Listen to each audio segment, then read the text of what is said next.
संभाली बड़े भैया छोटू रसिया भैया के देख रेख में आज रिकॉर्डिंग हो रहा बा।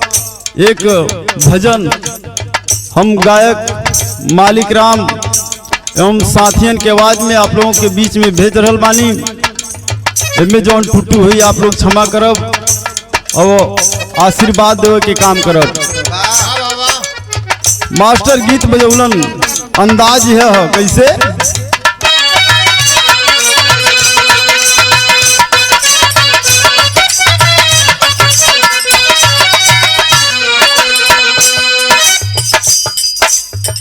सतगुरु शरण में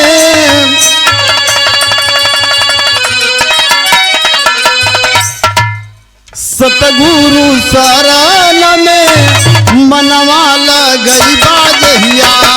सतगुरु शरण में मनवा लगई बाजहिया।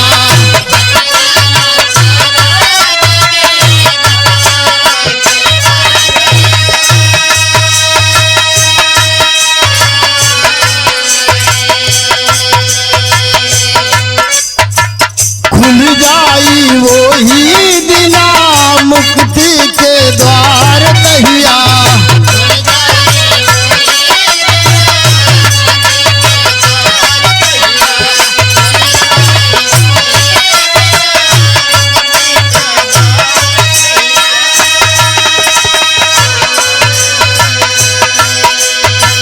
सतगुरु भजनिया पतवार हो जाई।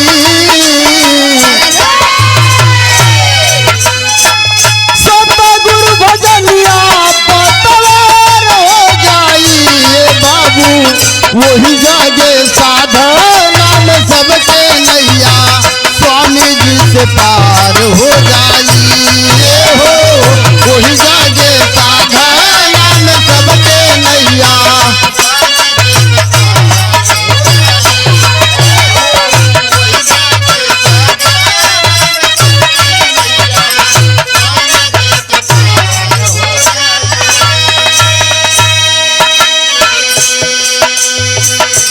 सतगुरु शरण में देख केहू गल खाली हाथ कभू न आले पंचो। वैसे ही ये दास बड़ा ललायत मन से सतगुरु स्वामी जी से आगाह कर रहा है, वंदना कर रहा है। क्या कर रहा है? पहली लाइन में लिखल गल मास्टर साहब कैसे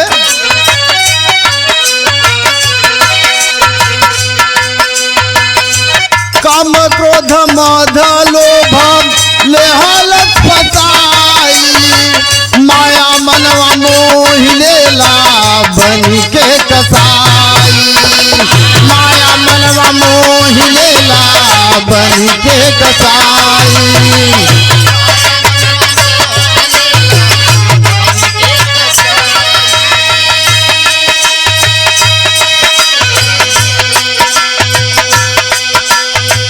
चाहू और रोके रहा कौनो मार्ग मिलेला।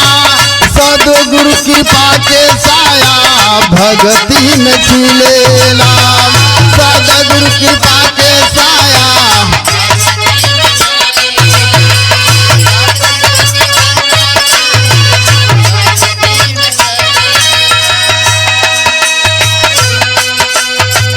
कहिया लगनिया तारन तार हो जाई। कहिया लगनिया तारन तार हो जाई। बाबू वही जागे साधना में सबके नैया स्वामी जी से पार हो जाई। हो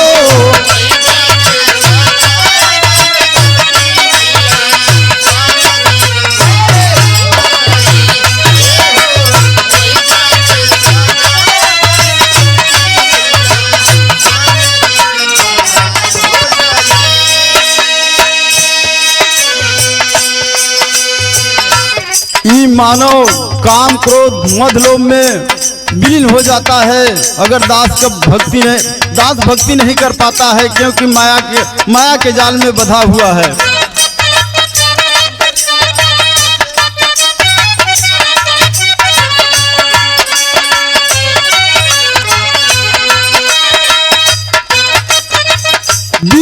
दिनकर दिवाकर पर भाकर नहीं सकल, गुरु के चरनिया में साधना से झुकल, गुरु के चरनिया में साधना से झुकल।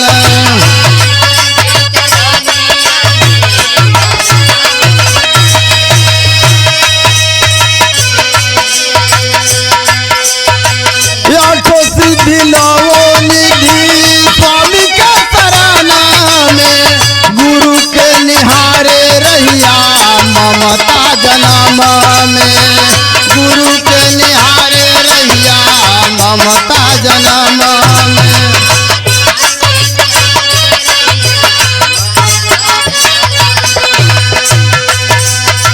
गुरु बिन कोई उजियार होई हो,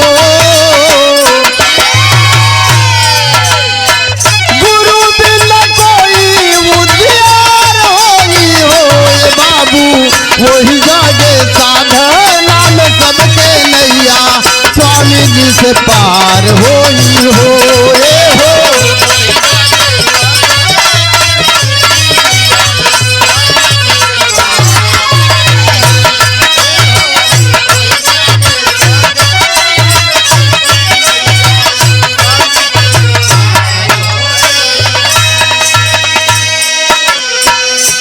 दिनकर दिवाकर प्रभाकर भी गुरु के शरण में जाया करते हैं। आठों सिद्धि नवो निधि भी वही गुरु के दरबार में जाकर आशीर्वाद लिए। यार तीसरी लाइन में लिखल गया कैसे मास्टर?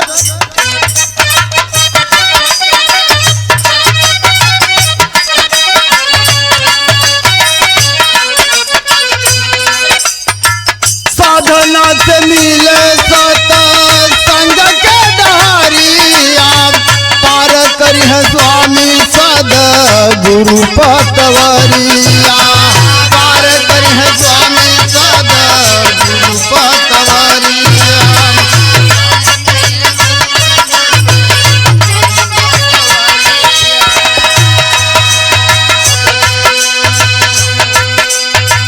स्वार्थ अहंकार कौनो कामे नहीं आई, सगरी घमंड चूर चूर हो जाई, सगरी घमंड चूर।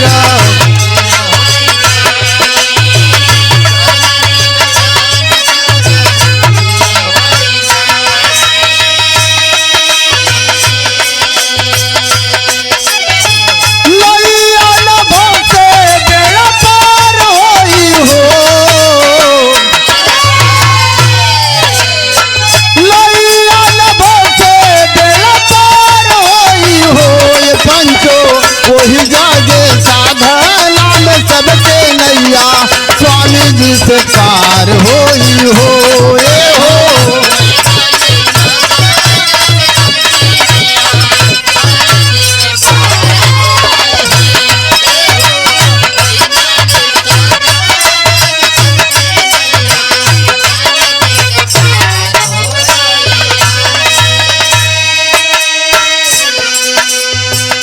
साधना से भजन, भजन से साधना। अगर स्वार्थ बा तो अहंकार ना हो चाहिए, घमंड ना हो चाहिए इंसान के। अगर घमंड भल तो बताया जाता है पर्वत से राई, राई से पर्वत, पर्वत से राई बनने में देरी नहीं लगेगी। अगर स्वार्थ है, विश्वास है, श्रद्धा है तो राई से भी इंसान पर्वत हो सकता है। इतना कहते हुए दास अपने खानदान का परिचय देता है कि यह बालक किस खानदान से बिलोंग करता है। बताओ गई कैसे?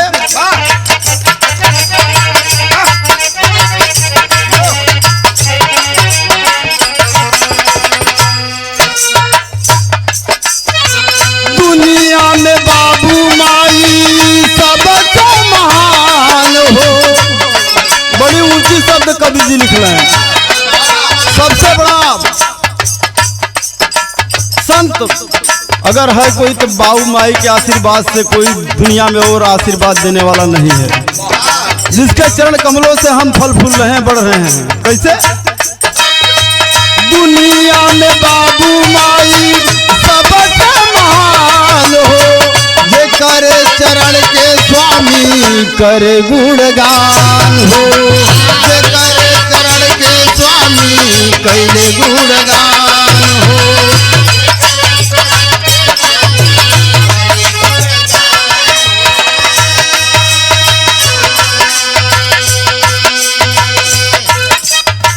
गुरु दिल मोहम्मद साता संग पद पावाले, राम विचार स्वामी जी से साधना लगावाले।